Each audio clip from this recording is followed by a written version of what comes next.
Salut tout le monde, c'est Monsieur Ea. On se retrouve dans une nouvelle vidéo où on va parler de tout ce qui concerne l'actualité dans le monde de l'intelligence artificielle. C'est parti. On commence avec une première actualité, ça concerne Claude 3. Claude 3, rappelons-le, c'est bien Anthropic, une entreprise qui génère des LLM, donc des Large Language Models, comme on peut le retrouver avec ChatGPT, mais sauf que là c'est des Claude, donc là c'est Claude 3 qui a annoncé du coup 3 types de fonctionnalités. Mais d'ailleurs là justement ils ont annoncé une particularité, c'est Claude 3 IQ, Sonnet et aussi Opus. Comme vous pouvez le voir ici, on a pas mal d'informations. Première chose qu'on peut voir, c'est qu'il va être disponible dans plus de 159 pays. Donc on sait que Sonnet et Opus sont disponibles déjà de base, mais IQ va venir bientôt. Donc on peut se rendre compte aussi en bas que c'est disponible aussi en API. Donc ça c'est très intéressant pour pouvoir développer des applications avec des technologies de Claude 3. Là on peut se rendre compte aussi qu'il y a aussi un petit test lié c'est une comparaison entre Gemini donc de Google et GPT-4 de OpenAI. On peut se rendre compte que Claude 3 Opus est un petit peu plus performant que GPT-4 et Gemini sur certaines tâches, donc c'est très intéressant de se dire que waouh, là on va avoir une solution qui sera aussi bonne que GPT-4 et ça va vraiment créer une sorte de concurrence où forcément OpenAI et Google vont essayer de répondre très rapidement et proposer une solution qui va concurrencer Claude 3. Donc ici, hop, on peut voir des résultats quasiment instantanés, ça c'est très bien parce que justement, imaginons demain on a un document Excel, on veut faire en sorte de l'analyser, Claude 3 va nous donner des réponses beaucoup plus instantanées que d'habitude. Donc là, ça va extraire les données et on va pouvoir les retravailler rapidement. Et voilà, il y a aussi d'autres informations comme la forte capacité de vision. On a vu le cas aussi avec GPT-4 Vision qui était assez bluffant. Là, on peut se dire qu'avec Claude 3 Opus, ça va être encore un niveau au-dessus. Et ça, c'est très bien parce qu'on sait que souvent, on peut utiliser maintenant GPT pour analyser des PDF.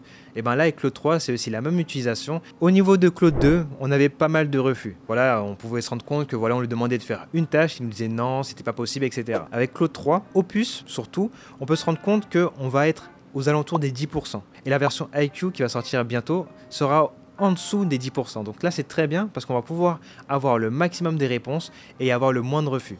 Donc avoir les réponses qu'il nous fallait et donc gagner en productivité. Au côté de la précision, donc là, on se rend compte que la précision a été améliorée. Ça, c'est un très bon point. Ça, encore une fois, je pense que ça va être très intéressant de faire une petite vidéo où on va faire une comparaison entre ChatGPT et Claude 2 Opus. N'hésitez pas à me dire dans les commentaires si c'est intéressant pour vous. Juste en dessous, on va pouvoir retrouver le coût et pas mal d'informations techniques qui vont être intéressantes si vous voulez justement basculer vers Claude 3.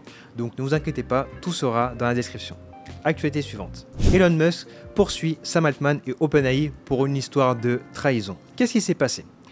Normalement, pour vous rappeler les faits, Elon Musk était déjà un des créateurs de OpenAI, avec Sam Altman et Greg Brockman.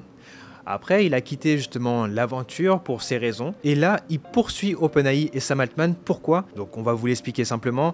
Là, pour Elon Musk, aujourd'hui, il n'est pas content parce qu'on utilise OpenAI et maintenant, c'est un but commercial. C'est pas pour faire évoluer l'IA. C'est un point qui est assez intéressant de prendre parti. Je vous laisse lire justement l'article qui sera disponible dans les commentaires. Mais c'est intéressant parce qu'on peut voir ici, là, il y a une lettre qui a été envoyé par Elon Musk à Sam Altman, justement pour commencer les procédures de poursuite judiciaire. Et c'est intéressant, j'aimerais bien voir justement comment ça va avancer dans les semaines à venir. Et de toute façon, je vous en ferai une vidéo dessus si besoin.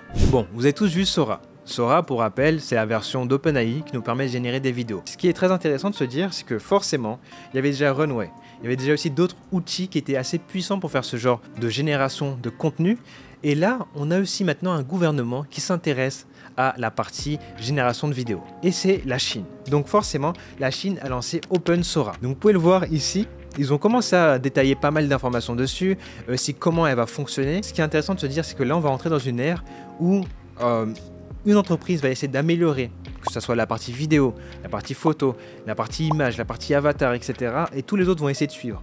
Donc là, ça va être vraiment une guerre des IA. Et c'est très intéressant de se dire qu'on est dans une ère où en un mois, 2 mois ou même une année, il peut se passer tellement de choses que j'ai hâte de voir aussi ce que la Chine va nous proposer en termes d'IA générative de vidéos.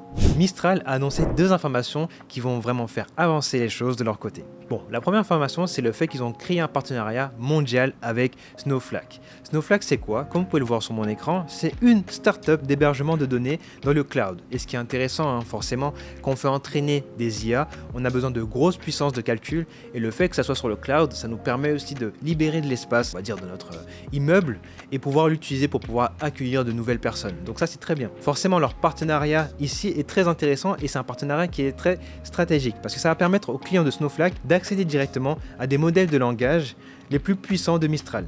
En contrepartie, j'imagine qu'ils peuvent les aider aussi à pouvoir mettre leur serveur directement chez eux ou autre. Ce qu'il faut retenir de ce partenariat-là, c'est que toutes les personnes qui vont utiliser la solution Snowflake pourront utiliser Mistral. Et c'est très intéressant parce que ça va pouvoir entraîner l'IA de Mistral et aussi attirer des nouveaux clients pour Snowflake. Donc c'est un partenariat très intéressant. Deuxième information, côté Mistral, il y a aussi une autre information qui va changer pas mal de choses. C'est le fait qu'ils ont intégré Mistral Chat. Et Mistral Chat, c'est quoi? Bon, on peut voir le cas avec OpenAI. OpenAI a du coup ChatGPT, qui utilise du coup GPT-3 ou GPT-3.5 ou GPT-4 comme vous le connaissez. Et ce qui est intéressant avec Mistral, c'est Mistral Chat, on peut avoir une interface qui nous évite de devoir aller sur ou tout simplement appeler l'API de Mistral pour pouvoir utiliser Mistral. Ça va être une version ChatGPT, mais version Mistral Chat. Je vais vous mettre le lien dans la description justement pour vous connecter à Mistral Chat et vous allez pouvoir tester cette application-là. On a pu le voir ici. Hop, il y a du coup Le Monde qui a déjà testé cette solution-là. On voit son interface à ce moment-là ici. Donc voilà, on peut lui poser une question et on aura la réponse qui est arrivée comme on peut le voir avec ChatGPT. On a une solution française qui est déjà disponible sur le marché. Donc n'hésitez pas vraiment à la tester et elle sera dans la description. Vous l'avez sans doute vu, actuellement sur ChatGPT, nous n'avons plus accès aux plugins. Et oui, voilà, avec la nouvelle mise à jour, ils ont décidé de se concentrer seulement sur les GPTS et oublier les plugins. Forcément, les GPTS sont beaucoup plus performants que les plugins parce qu'on peut assimiler plusieurs informations pour un GPTS et pouvoir l'utiliser par la suite. Donc, on oublie les plugins, place au GPTS. Ce qui est intéressant de se dire, c'est que maintenant, on va essayer de créer un GPTS, en faire une vidéo et vous allez pouvoir voir comment créer vos propres GPTS et les utiliser. N'hésitez pas à me le dire dans les commentaires si c'est un sujet qui est intéressant pour vous. Actualité suivante. On termine les actualités avec une information d'OpenAI. Forcément, si vous voulez faire des applications qui utilisent des solutions d'OpenAI, comme ChatGPT, GPT-4 ou autres, ce qui est intéressant de se dire, c'est que vous devez utiliser un système d'API. Et l'API, avant, c'était on paye en fonction de ce qu'on consomme.